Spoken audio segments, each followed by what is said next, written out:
Everybody, thanks for having us out here.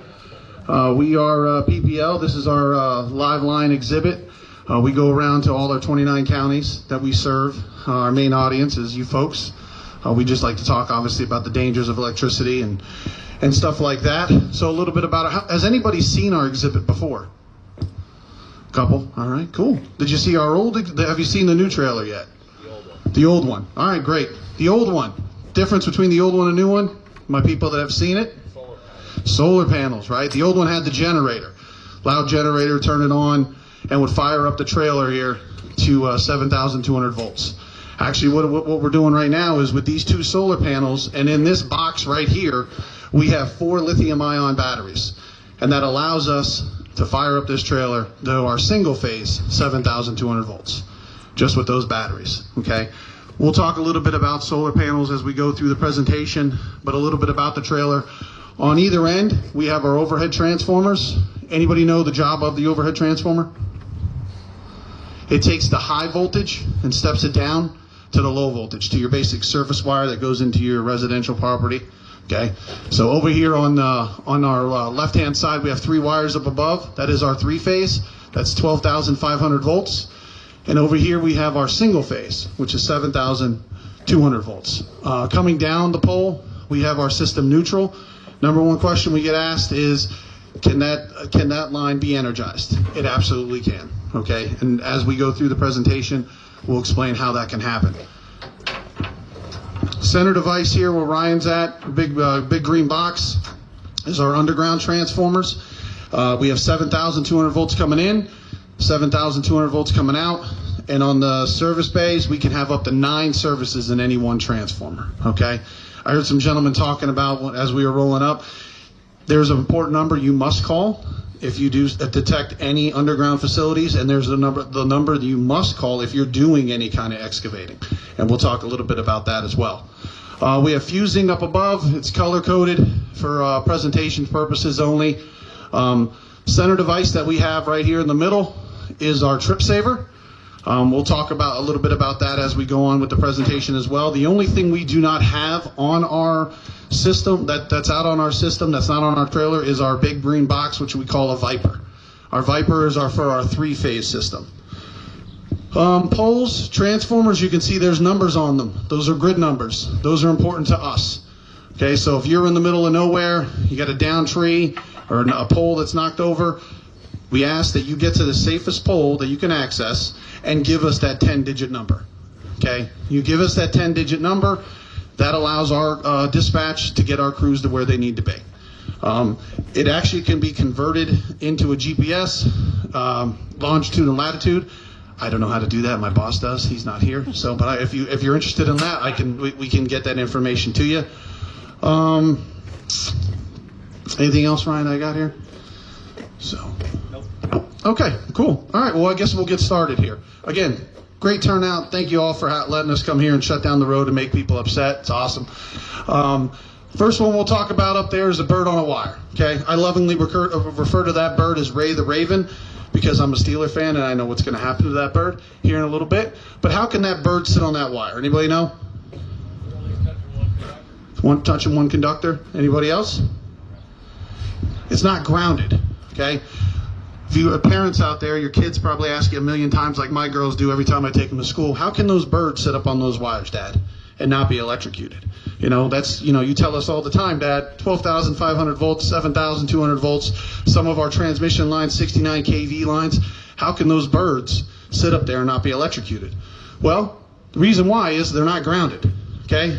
The flow of electricity they are the same consistency of that line up there. We can go up there and stand up there, okay? Because we are the same consistency as I'm sorry? It's not potential, it's consistent. I'm saying consistency. He's always judging me here. The same consistency of that line, that bird can sit on, and will just flow right through them. See, what's protecting our poles, see, the reason why we can come up and touch these poles that are around us are our insulators that are up on top, okay? It's protecting the flow of electricity, because where does electricity want to go? It wants to go to ground, okay? And that's what's protecting the flow of electricity. It allows the electricity to flow through the lines bypassing, continuing on, and servicing the customers downrange. Okay? And those birds, they can sit up there all day long. Now the problem is, what happens out on our system and many systems is birds sit up there and they look over at the insulator and they see a bug. And when they see that bug, they want to have that bug for dinner. And when they decide to reach over and grab that bug, now they're grounded. So this first demonstration that we're going to show you is how wildlife affects our system and how our system reacts. Now you folks over on this side, it might be a little louder, so if you want to plug your ears. Are we hot? Okay. Go ahead, you're good. Yep. All right. All right, here we go. We're hot. Boom. That was a good one. That was a good one.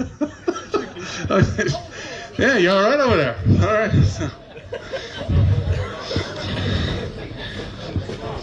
Boom. You get that? We get that big bang just like that. We get that big puff of smoke, and we get the call. You guys probably get the call just the same. Hey, power just went out. We just blew a transformer. Could you get the power company to come out here and replace the transformer? That's not what happened out on the system.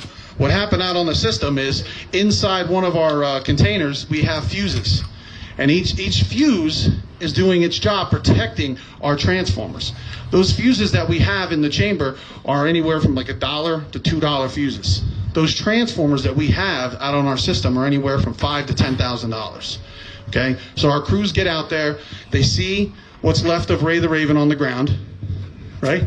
And they realize that it's a quick refuse. Throw a new fuse in, put it up on, everybody's back into power, okay? So, next furry creature that we love to talk about is squirrels. We lovingly call this Stevie the squirrel. Squirrels, they do amazing thing out on our system, okay? They run across our power lines. I'm sure you see them all the time. And they sit there and they chew on our wires. As you can see with this wire's been compromised, okay? What did that? Sure, a squirrel. The funny thing about squirrels is if you see this clamp that Ray is sitting on, squirrels can chew through those clamps.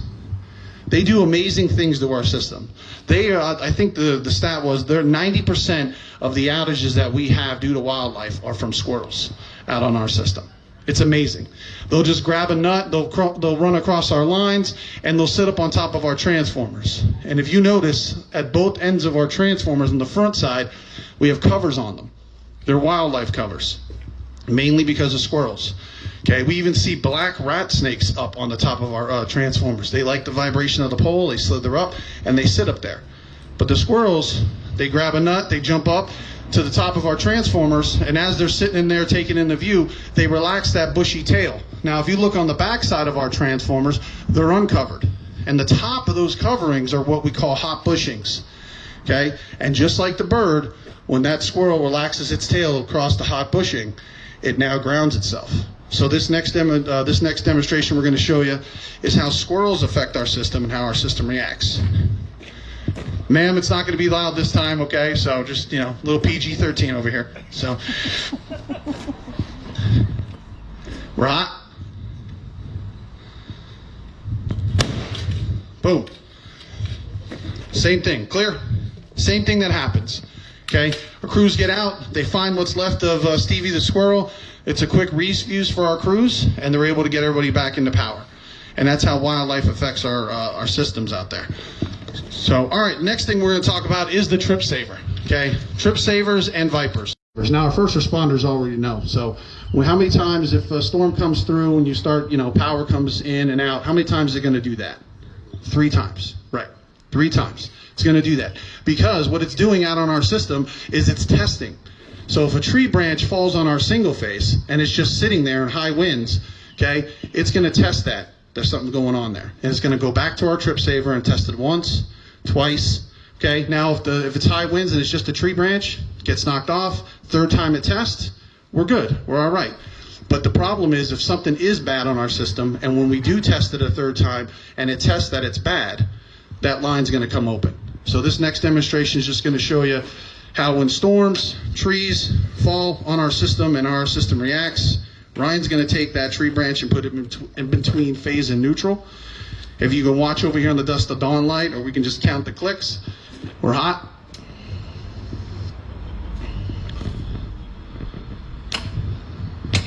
1, 2,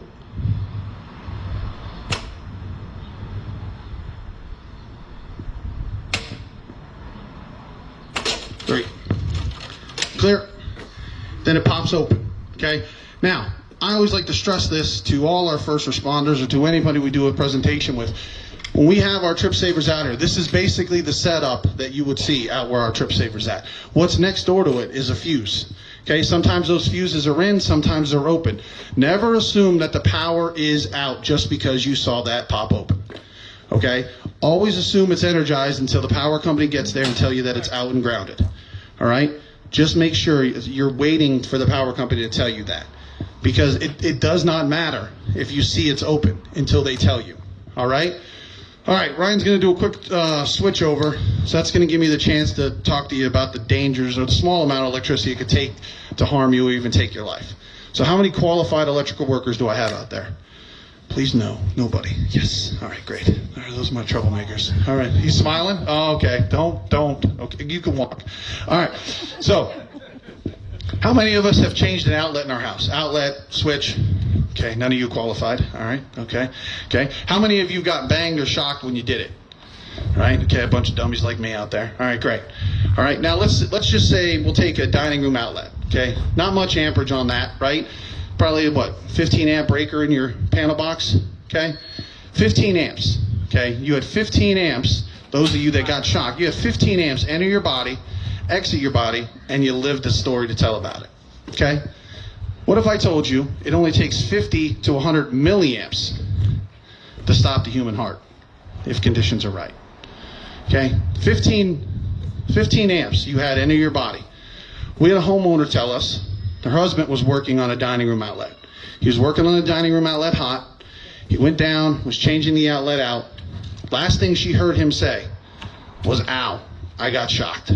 He stood up, he took 2 steps towards the basement and fell over dead. Could not be revived. It's 15 amps. We all had 15 amps enter us, and we're still here, okay? But 50 to 100 milliamps. How do I put that in perspective? Who has kids out there? Let me see the kids, all right? Me and my lovely wife, I live down in Lancaster. Me and my lovely wife have 7 beautiful children, okay? We have like 30 night lights in my house, okay? Basically, the house just gets lit up at night. Mainly because I'm scared of the dark, but we have 7 kids. But what if I told you that little night light bulb only gives off about 55 milliamps? That little night light bulb, your Christmas light bulb, is enough. If conditions are right, it can enter your body, stop your human heart, take your life right then and there. Okay? 50 milliamps. Now, why do I tell you that? Because the next time you have to change an outlet, what are you going to do? You're going to go downstairs to your scary basement, through the boogeyman, past all the spider webs. You're going to go to your panel box. You're going to find the panel that says dining room. You're going to shut that right off.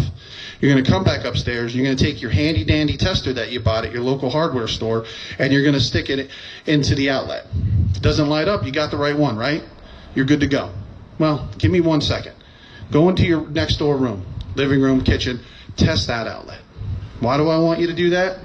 Because I want you to test the tester. And also, are you going to trust the person that wrote dining room on your panel box downstairs? God, no, you're not. Because I wrote everything down on my panel box, and my wife don't trust me at all. She's like, shut off everything. Because you want to make sure you're safe. You want to make sure you got the right one. Okay? I say this spiel all the time because I tell my kids about this all the time. And they're the annoying voice in my head anytime I do any electric work at my house. They're always like, Dad, did you test that? Dad, did you go to the panel box? Dad, did you make sure you grabbed your handy dandy tester and test that? Okay? So let me be that annoying voice in your head when you decide to do electric work. Because again, the guys tell me this after every one, men and women. They're like, oh, I've gotten shocked a bunch of times and nothing ever happened to me. I'm still here. Only takes once. Only takes once.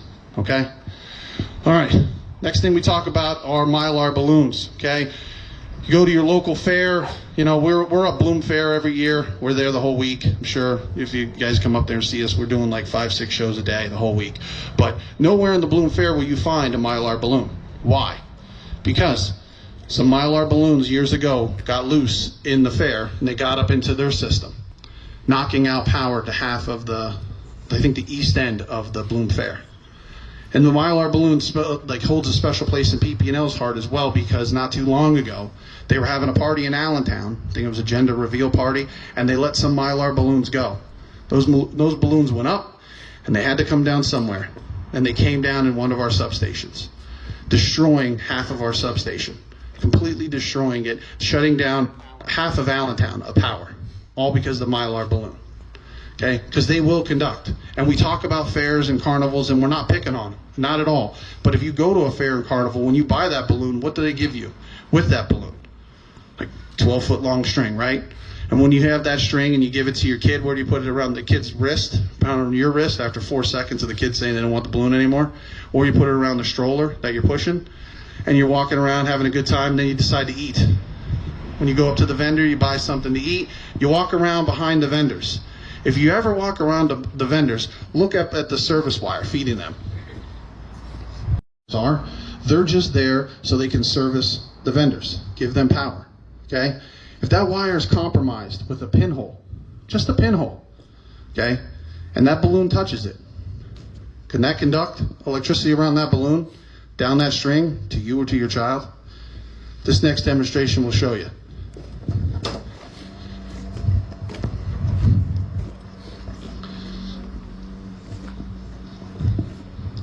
We're hot.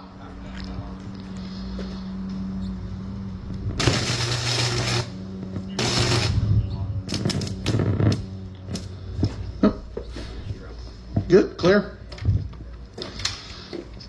7,200 volts going around that balloon, down that string, to you or to your child. One of the amazing stories I heard when I first started here at PPL was our boss was heading up Route 61 in Berks County, and he saw a kite string from one phase across the southbound lane to the northbound lane off another phase, and then coming down. It was just a kite string over 2 phases across the road. Wasn't sparking, wasn't arcing, wasn't smoking. But he just didn't feel right about it.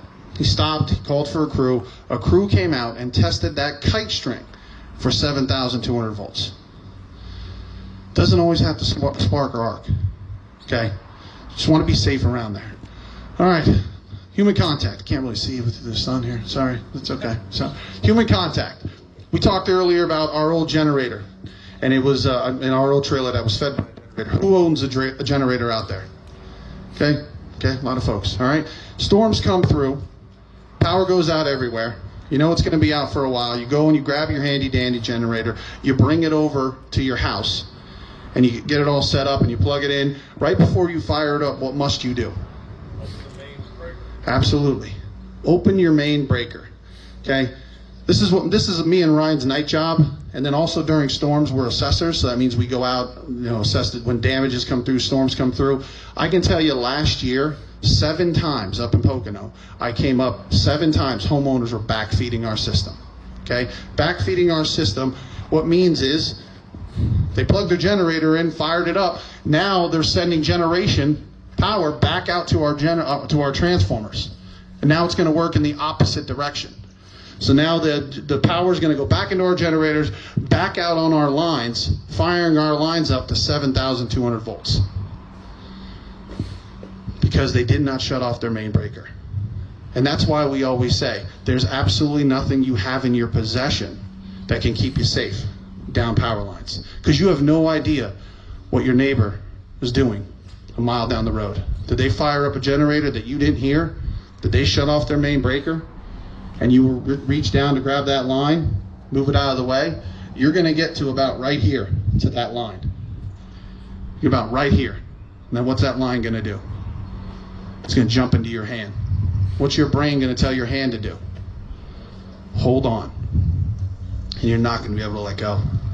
And you're not going to send enough fault current back to blow our fuse. And unfortunately, we all know what's going to happen.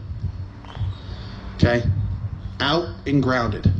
Okay? Nothing from this presentation, nothing you have in your possession to allow you to go up and move a line, and make sure you're waiting for the power company to say that it's out and grounded.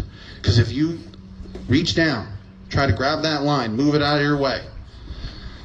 We use a hot dog to simulate the human finger.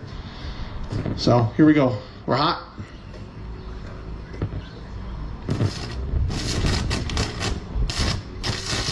7,200 volts. You're not going to be able to let go of that. On a hot, humid day, Ryan can pull that off there a good foot or two. No problem. Clear. No one can have that hot dog. That's dinner later for us. I'm sorry. Apologize. So, next thing we talk about are the leather gloves. Leather gloves are important to us, okay? If you can see, me and Ryan are both wearing leather gloves. And they serve one purpose for us and one purpose only. They protect our rubber gloves, okay? Because this is our PPE that keeps us safe. But what if I told you that a pinhole in my glove or my sleeve is enough to allow electric to get through to me, harming me or even taking my life?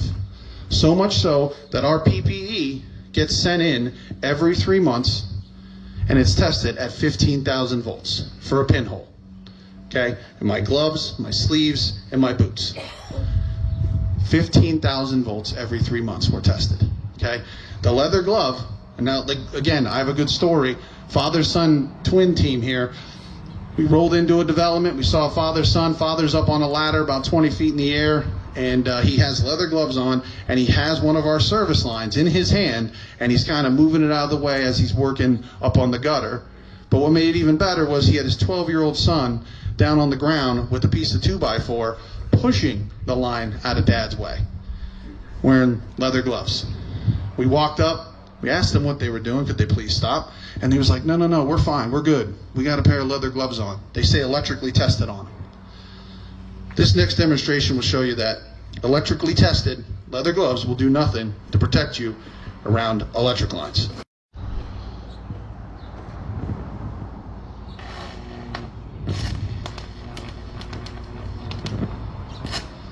Get 7,200 volts. Leather glove will do nothing for you.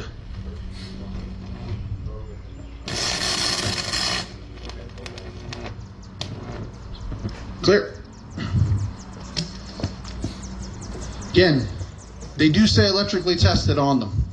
We give it zero ability for you to go down and grab any line that's on the ground or up in the air. Because again, we'll do the hose. So, if this line is compromised, just by a pinhole, that leather glove will do nothing for you.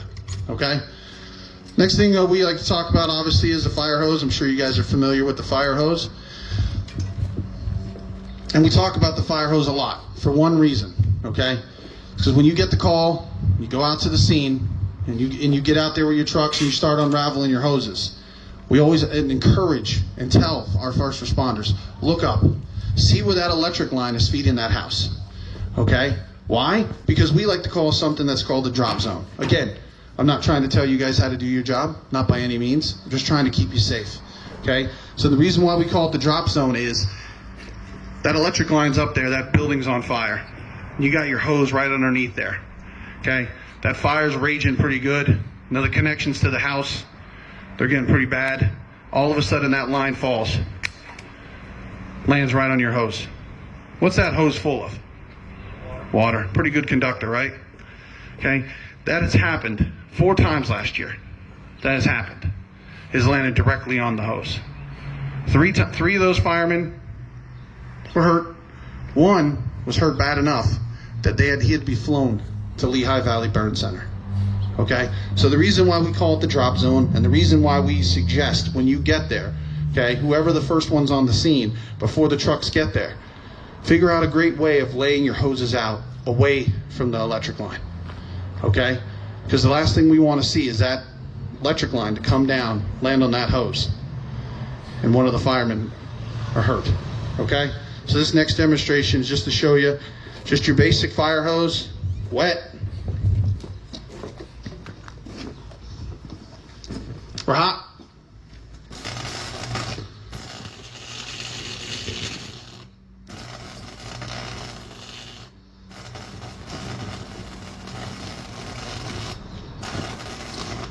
Clear. Again, not telling you how to do your job, just trying to keep you safe. If you ever see us working out on our overhead lines, see the bucket trucks up in the air, you will never see anybody below us, ever, because we call that the drop zone. Okay? Okay, in case we drop any of our tools that we're using up there, it could obviously harm somebody on the bottom. And we feel the same way about our first responders. Okay, we don't ever want to see anybody under an electric line going to a property, and all of a sudden that gives way. Next thing we're going to talk about is the ladder. If you saw our old trailer, on our old trailer we had an aluminum ladder, which most of you have on your apparatuses. Okay, aluminum ladder, will that conduct? Yeah. Wood ladder, obviously. We got asked about the fiberglass ladder all the time. Well, fiberglass ladder won't conduct. Well, I'll challenge you. If you can go and find a fiberglass ladder with a sticker on it that says it's electrically tested, okay, Ryan will give you $2. All right? Okay, I bumped it up to $1. You know, I bumped it up from $1. Sorry, Ryan. So, nowhere on a fiberglass ladder will you find a sticker that says electrically tested. Okay, I've said that through a ton of presentations. And then I was at our center up in Allentown, and I saw a fiberglass ladder. It says electrically tested on it. Now, the difference between that ladder, you can see Ryan has been using fiberglass sticks for our presentation. Those fiberglass sticks, those ladders that are our shop, are cleaned daily. Our sticks are cleaned before and after every one of our presentations. And they're also tested every 3 months at 15,000 volts. For a pinhole, for a scuff, for a chunk that can harm that stick, that harm that ladder, that can harm us. Now, if you went and you bought a fiberglass ladder, go to your local hardware store, when you buy it, where do you throw that ladder into? Back of your pickup truck, right? Throw it in the back of your pickup, you drive it home, you take it down to your pickup truck, you throw it in your shed, your garage, you throw it up on some hooks, okay? At any point in time, did that ladder become gouged, grooved, or dirty? Compromising that ladder, okay? You go up on that ladder, 20 feet, you know, paint the house, clean the gutters. You get too close to our electric line. Anybody know the distance from our overhead secondary, single phase, 3-phase, you should be from? 10 feet. 10 feet away. Why? Because this line's compromised. Pinhole. Compromised. And you get that ladder too close, it arcs over to you on that ladder, you might not get electrocuted, but that arc could scare you. How far up on that ladder are you? 20 feet? That fall can't be good. What's below you? Concrete, blacktop? Okay? So we think about what we're doing when we're up there. Okay? Now, we talk about this a lot as well. If you ever have to go down, obviously you're going to go to a fire and you have to get your apparatus out there. If you have an aerial apparatus in the area, that aerial apparatus should never, ever, ever be between phase and neutral. Never. Okay? That has happened 3 times. 3 times by the same fire department. I will not throw them under the bus, Harrisburg City. But 3 times they did it. They put it between phase and neutral. 3 times. 1 time, it did arc over. And when it arced over, it destroyed a $1.5 million apparatus. Blew out the tires, destroyed all the hydraulics. Luckily, no one was playing with the levers or anything like that. No one was on the truck when it happened. But it arced over, destroyed that apparatus. Again and again, it did arc over again, injuring 2 firemen. It should never ever go between phase and neutral. You can go underneath. Obviously, you got your communication here. You can go underneath the communication. And if you ever have to go above and over our phases, again, 10 feet. We say it, 10 feet, and have a spotter making sure, because I imagine when you're going up and down that ladder, it's doing a lot of this, right? Doing a lot of that. 10 feet. And when you are using the hose and you got the water flowing, and when the fire's out and you're going to bring that back across, make sure you completely cut off the flow of water. Because if it's dripping, again, it has happened. If it's dripping and you bring it back across our phase, we talked about it earlier, water's a good conductor. It will go up and go on that ladder, conducting that ladder, because it has happened. And the firefighter that was up top was electrocuted. And the person that was down below doing the levers was electrocuted. Okay? So just be smart out there. Again, you're dealing with so much. This is just a little bit more information you can have. So this next demonstration is just to show you the fiberglass ladder will conduct. Just your basic fiberglass ladder, a little scuffed, We're hot.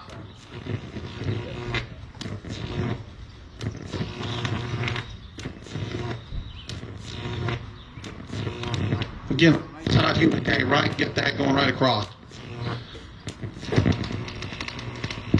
Clear. Do one underground? All right, underground. That's what me and Ryan do for the company. This, again, we call this our night job, but our day job is we deal with underground lines being damaged. We deal with all our contractors, and we deal with the special number that you must call because it is a law before you do any excavation. That number is? Come on, people. It's right in front of me here. Jeez. What number is that? 811. Now, listen, I always get a little pushback from this. If you're doing any mechanical digging, you should make sure you put a one call in. I'm going to tell you, if you're doing any digging whatsoever, you should place a one call. I don't care if you know where everything is on your property because you put it in, or your granddad put it in, or your uncle put it in, or your mom put it in. I do not care. If you're a homeowner, who's my homeowners out there? It's a free service for you. It's free. If you're the one doing the digging, you call 811. They'll come out. They'll paint your property. Okay, I bet my buddy, nowhere to lie, $20. He's just like, I built this house, I put my electric, I put my cable TV in, I know exactly where it's at. We took 10 minutes, we went outside, I won myself money. Why? Because he told me his line was right here. It was actually 8 foot over this way, was his electric line. Now, if he wouldn't have called 811 and went down and dug, could have been a scary thing. So if you're a homeowner and you're planning on doing any kind of digging, make sure you call 811. Now, if you hire a fence company and the fence company guy calls you and says, hey, could you kindly call 811 for us? Absolutely not. Whoever's performing the job at your property should have a one call. It's the law. Okay? Now, this next demonstration is going to show you that you decided not to call 811 because your uncle's best friend's friend told you that he knew where everything was, and he said, you can go ahead and put that tree right there, nothing's going to happen. We're hot.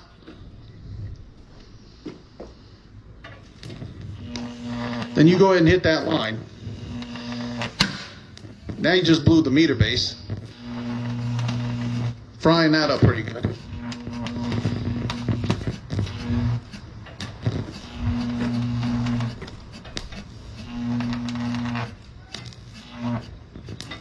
Clear. And the reason why we say that is because we're going to keep you safe. Now, you hit this line. Say this is the line going to your house. It's 120 volts that you just hit.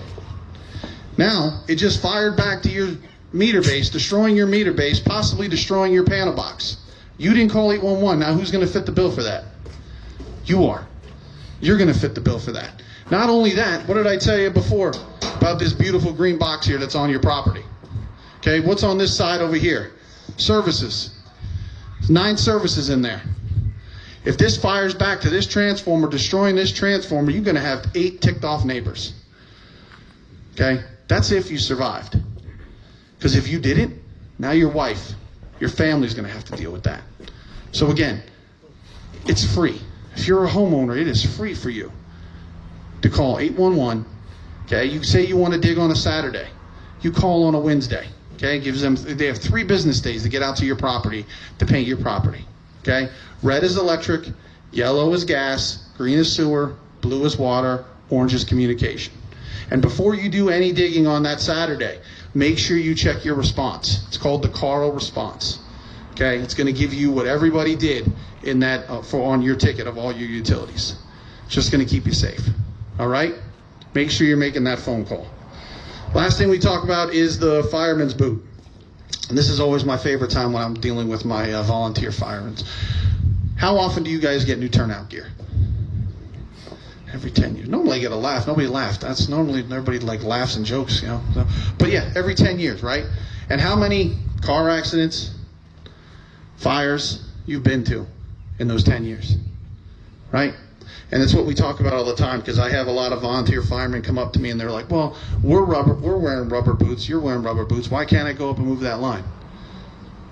What did I say about earlier about our PPE? Every 3 months, it's tested. 10 years, you've had your turnout gear. All those accidents, fires, storms that you've been to, do you think any point in time your boot got a little compromised? and all those times, and then that line's laying on the ground. PP&L said they'd be there in an hour. It's 3 hours. They still haven't shown up. Probably out there, somebody, having a burger somewhere. And you're just like, screw it. I'm going to go up. I'm going to kick that line out of the way. Okay? It's not dancing. It's not moving. It's not doing anything. And you walk up and you go to kick that line. It could be the last kick you make. In hole. It's enough to electric flow through your body, harming you or even taking your life. It's like I mentioned to you earlier, and I said it 50 times. Out and grounded is the word you want to hear, and there's nothing in your possession that keep you safe down power lines. Okay? This next demonstration, just to show you your fireman's boot compromised. Is what's in your fireman's boot in the heel? Steel shank. Or hot.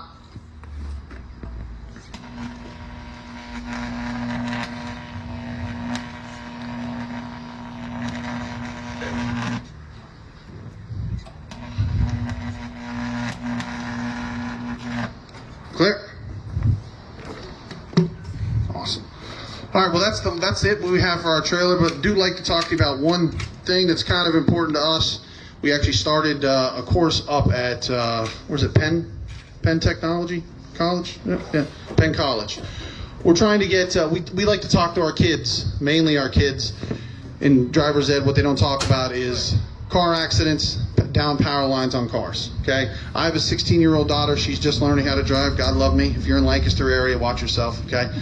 So, but I tell her all the time, I feel like all the kids should know this. We should know this as adults. If you're driving down the road and it's a stormy night, or you're just driving down the road, you and your wife or your girlfriend are out for a good night, and deer pops out in front of the road, you veer off, you hit a telephone pole, okay? What happens? Right, get an airbag to the face, get a little woozy. When you come to and you see power lines laying on your car, what's your first thought?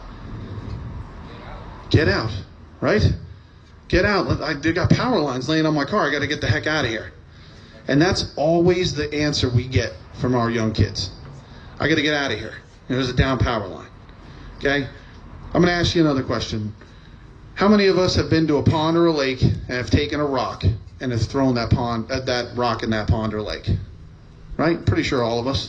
What do you get when that rock hits that lake? Ripples. Okay?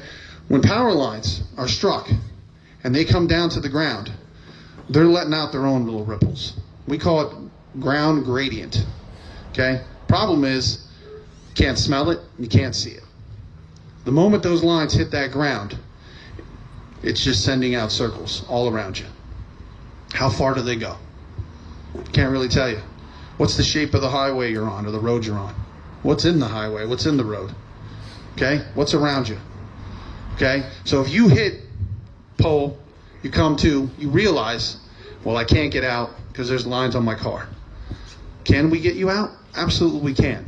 But here's the most important thing.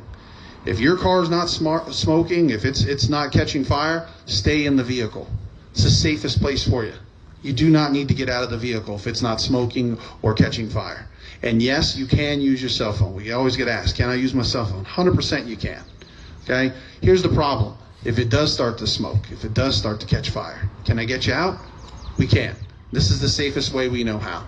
So if they take your car, hits a pole, lines are across the front of your car, across the passenger, driver's side, front seat. Well, we're going to need to get you to the back seat.